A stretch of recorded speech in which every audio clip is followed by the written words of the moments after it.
this is the latest Remnant fly. This one turned out to be kind of a little panfish or trout nymph.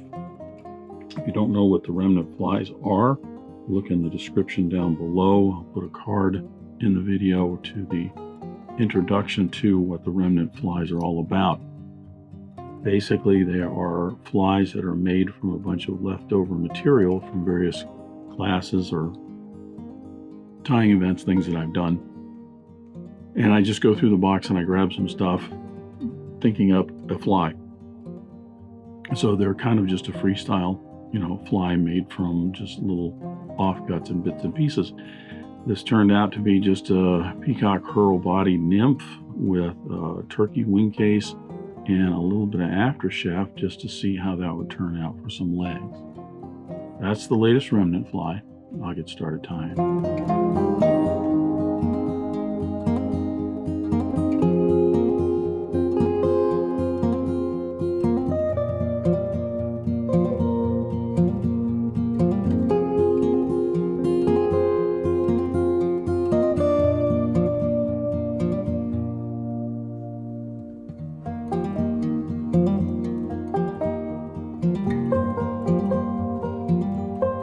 So I'm going to start the Remnant fly here. I've already got my hook in the vise.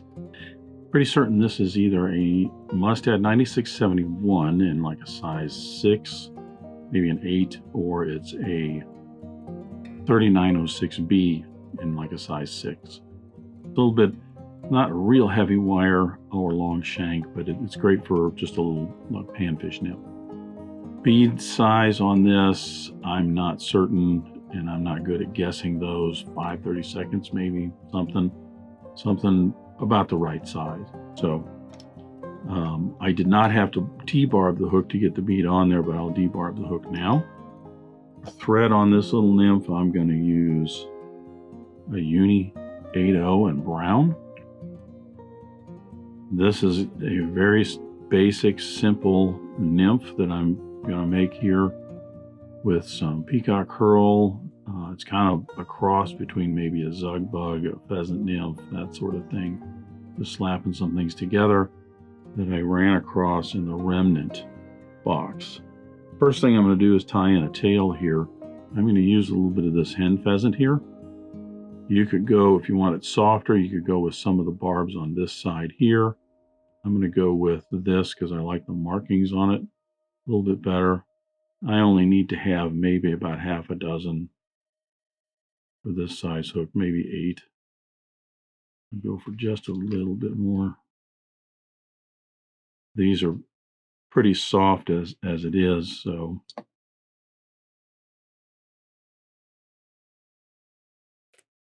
peel those off. I tie those in so they're about the length of the shank. Just give me something nice, long and trailing back behind. Wrap my thread down to the end of the shank here. The body on this is going to be very, very simple. It is simply a Peacock Herl body. And you could use like a wire rib if you want. I ran across just a little bit of this pearl Flashabou here, and I'm going to use that as my rib just for the heck of it to see how it turns out. So for the abdomen that I'm going to tie in here, I've got about 5 Peacock Herls here. You don't want it too thick. The abdomen's always going to be a little bit narrower on your nymphs. We'll even up those tips, tying that in.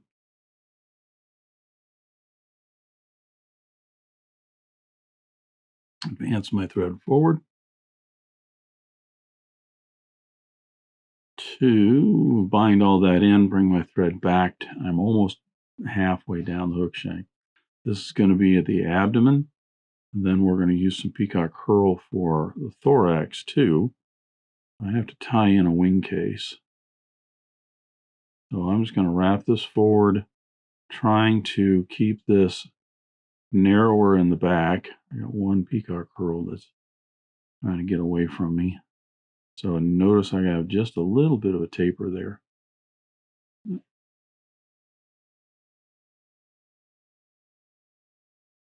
Secure all that in.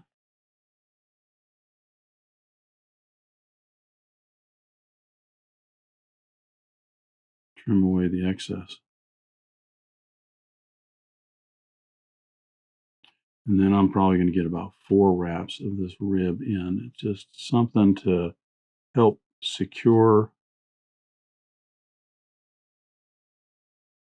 that peacock herl a little bit and just add a little bit of glint and color maybe.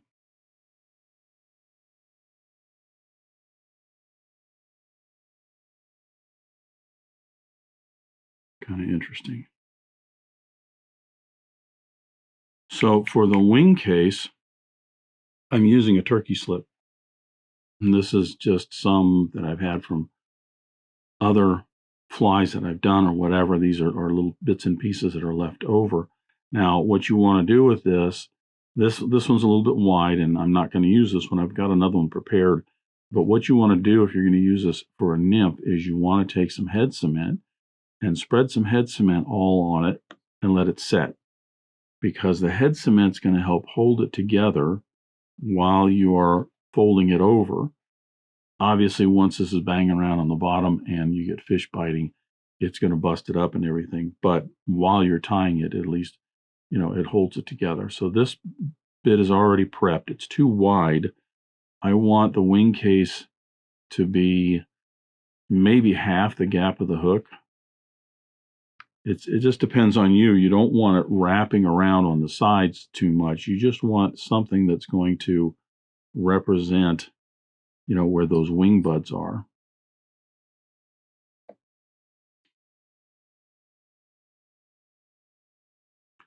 So I'm going to tie this in.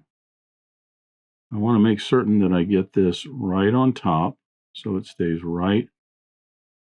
I don't want it pulled over to the side. There we go. Make certain it stays right up on top there.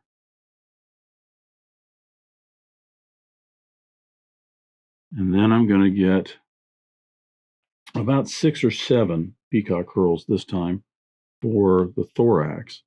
Thorax is always going to be a little bit thicker than the abdomen, so I want to just put in a little bit more, or put, pile your wraps on just a little bit more. Now, it may look like I'm going to make a big old thorax here, but I'm not, because one of the things I'm going to do is I'm going to tie this off just maybe half an eye length behind the bead, and I'm going to palmer in a little bit of a aftershaft feather.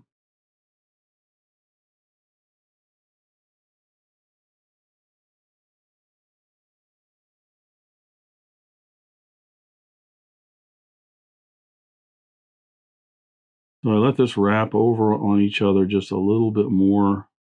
So now you can see that thorax is just a little bit thicker than the abdomen. And after all, you got to make these things look juicy. Fish goes, ooh, there's a nice bite.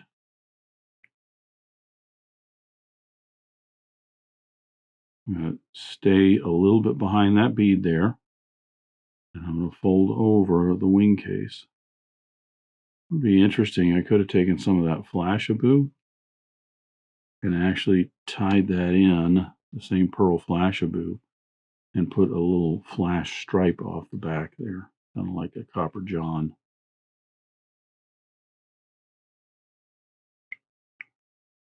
So now, smooth that area off. Aftershaft feathers, you can find these on a lot of different necks and things like this. They're often used. Gartside sparrow is a well-known fly that uses these. But when I run across them with different, hens or roosters or something like this, different necks and feathers that I use, if I get a good quality of them like these, I save them just for these small little nymph things that you can do. Just have a little fun. All I want is a couple of wraps of this right up behind that bead, just to kind of give the appearance of some gills or legs or something up here. Now, keep in mind, this rachis on this is very, very delicate. So I'm going to add just a drop of glue down in here so that as I wrap this on, if I don't pop it off right away,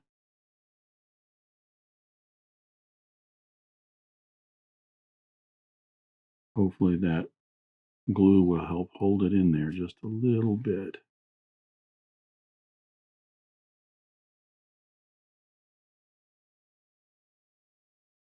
Get a couple of wraps and that rachis gets a little bit tougher.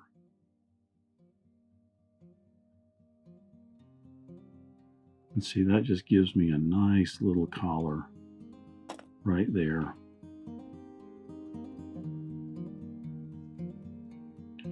Might be a little bit long or even full. I probably could have done without that last wrap there.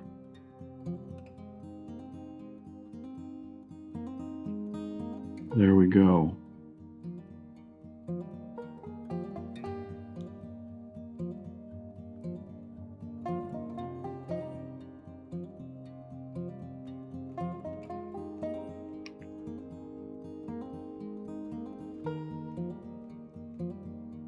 Throw away our thread.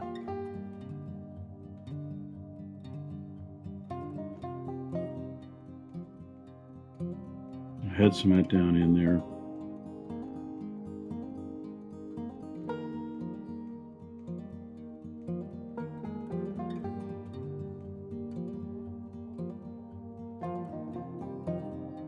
And that is our little remnant nymph. Something a little fun. Probably, yeah, see, these also kind of take away from the Wingcase, I suppose. Might even, I don't know, let's see what happens. Just trim some of those off the top. We have these more on the sides and the bottom. You also just use like a real soft Hungarian partridge or something. Yeah, I like that a little bit better. But there's the latest remnant fly, just some extra bits and pieces sitting around that you can put together.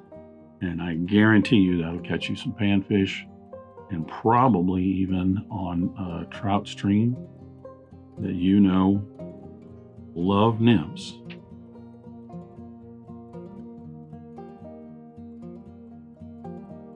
There is the latest remnant fly. Thanks for watching today. Thanks for joining me at Devise today. I hope you learned at least a new pattern, if not a new technique, maybe a tip or trick here and there.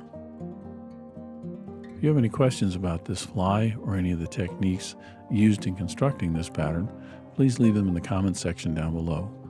If you go to the trouble to ask a question, I'll go to the trouble to answer it. If you'd like to help dressed irons, please share this video with your friends and anybody you think that might enjoy this pattern. Until next time, remember, it's fly tying. If you're not having fun, then you're doing it wrong.